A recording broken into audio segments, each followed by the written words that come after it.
Lord, you're the creator of heaven and earth. Lord, I'm seeing a support here that is 168.073. Here in your word, you said in Isaiah 54 verse 17, no weapon formed against me shall prosper. Lord, this support that has been created, I want it to disappear. I rebuke it, and this market is going to start selling very well. Thank you, God. Hello, what is going on, my lovely friends? Candace B here. Thank you so much for tuning into this video. I really appreciate you guys so much, and I hope you've all been doing absolutely fantastic. I hope you've had an amazing trading week this past week, and I hope that you are just preparing to have an even more amazing week this week. I am back from my vacation, obviously, and I am 30 years old now, guys. I'm a tricentenarian. Wow. You know, I was literally sick my whole birthday trip. And I'm just like, is this what 30 is? I rebuke sickness. I just want to receive and embrace health and wealth. And I didn't trade last week, by the way. So I am excited to be back on the charts. So yeah, I apologize if you hear a little bit of stuffiness, but just getting over a little bit of a cold in it. But yeah, I just want to really just do a quick market outlook, forecasting video just to prepare, like I said, for the week ahead. Yeah, we going in full throttle. You know, I feel very motivated this new decade that I'm stepping into. And yeah, I just want to really be successful. So, you know, I just want to continue doing what I'm passionate about. So yeah, that being said, let's just get into it right now. So we are on the NAS100, as you can see. And we're gonna just be looking at this today because I want it to be a quick video, and we're not trading GJ right now, unfortunately. So we're just gonna do a market outlook on NAS100 and focus on that this week. And as you can see, I'm on the daily right now, and it looks like actually, let me go to the weekly. Last week it was pretty bullish. It looks like it was very, very bullish. You know, I think the last time I did a market outlook, we were looking at just that huge drop with the NASDAQ, and now it looks like it's recovering. So, oh, and by the way, shout out to Doyle Exchange. He made a really quick video on how to trade the NAS100, or like how he trades it. And I've watched it quite a few times, and I've been back testing the concepts that he's mentioned in it. And honestly, it's just been so simple, and I'm like shocked at the back testing results and how like profitable and simple it is. I'm like, really? Is this how you trade the NAS100? Oh, got it. So yeah, that's why I'm also just excited to for this week ahead, just to trade the NAS and see the NASDAQ and see what setups there are. But yeah, so I'm gonna leave a link in the description below for his video. But shout out to him for just kind of helping me, honestly, figure out how to approach the NAS100. So yeah, we're looking on the daily right now. I just want to look at what the high and the low of the last candle was, the last daily candle, which would have been Friday, October 6th. Today is the 8th. By the way, happy Thanksgiving to all my fellow Canadians. Our Thanksgiving is tomorrow on the 9th. So yeah, let's just map this out. With TradingView, you can just hover over the candlestick, and you can see at the top there these green numbers, what the high and the low is, open and close of the candle. So 15031.2 was the high. So let's get specific. Let's really map this out. 15031.2 was the high of this candle, and the low would have been 14530.4. Let's map that out. 14530.4. Beautiful. So we have our high and low levels. We have I essentially want to see basically what price is going to do with these levels. If it's going to break above, if it's going to break below. These are definitely areas of contention in terms of supply and demand. And I'm going to be looking at the lower time frame, the 5-minute chart, to see any setups. But what Doyle basically was mentioning in his video was that, you know, he personally looks at what price is doing, what structure is doing during New York Open. You know, where's the first break of structure during that time? Is it, you know, a break of structure to the upside or to the downside? And then from there, you know, what is the New York Stock Exchange Open doing, which is at 9:30 a.m. And then he also looks at did price break the previous daily high or the previous daily low, and kind of just approaches it from that, and obviously uses supply and demand. So let's go down to the lower time frames and see. So obviously we've been very, very bullish this past week, even just this last Friday. If we're looking at the lower time frames, let me go to the 30-minute, has a bit more information.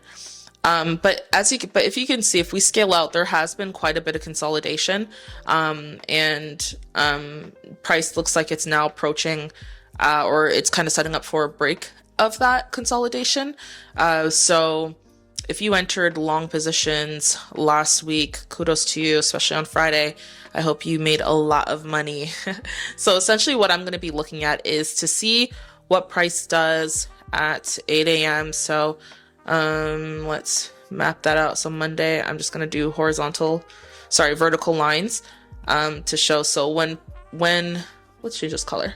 When the market opens in a couple hours, because right now it's 2 p.m. Eastern time on a Sunday. So market's going to open and do its thing. So when 8 a.m. comes tomorrow, I do want to see if price is going to break above wherever it is at that moment or break below.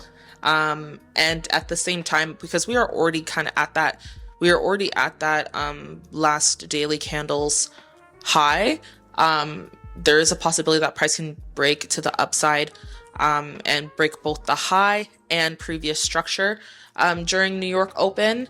And that would kind of continue the confluence of just that bullish momentum from last week. Or price could be acting as, a resistance, or like this could be like a supply. Let me scale out. It's not really a supply, but price could be using this. Price could possibly reject from this area. We just have to wait and see. But even looking at the 4-hour, I would keep in mind these levels personally. I'm just looking at these like levels where there was liquidity, because there is a chance that price may want to come back down to this level. It might push a little bit further up, and then it might reject back down to these levels. Because in that case, that would mean that price did not, what would I say? I mean, it could break above and psych some traders out, or do some fake outs. But if price pulls back to this area, it may just be tapping in for liquidity to do a continuation. So essentially, if I get my little brush here, so price could be doing whatever it wants to do here. We don't care. We're just, chilling out. If price ends up pushing up a little bit, breaking this level and breaking previous structure, but then pushing back down, what I'd be waiting to see is if price is going to get back to this area here. Wow, so many scribbles. But essentially what I'd be waiting is for price to get back to this level here, and see what it does at this point, just because that would be, for me, the most recent, I would say, demand zone. So if price does start to reject this area to the upside, I would look to take long positions and kind of follow that momentum. And then we would just have to see what price would do if it doesn't do that, if it continues to the upside, like if it just has so much momentum that it just continues up. I would probably be using this level, the actual previous daily's high, as a point of contention, where if price comes back down to this level, what is it doing? Is it rejecting it? Is it closing above it? In that case, I would still again continue taking long positions.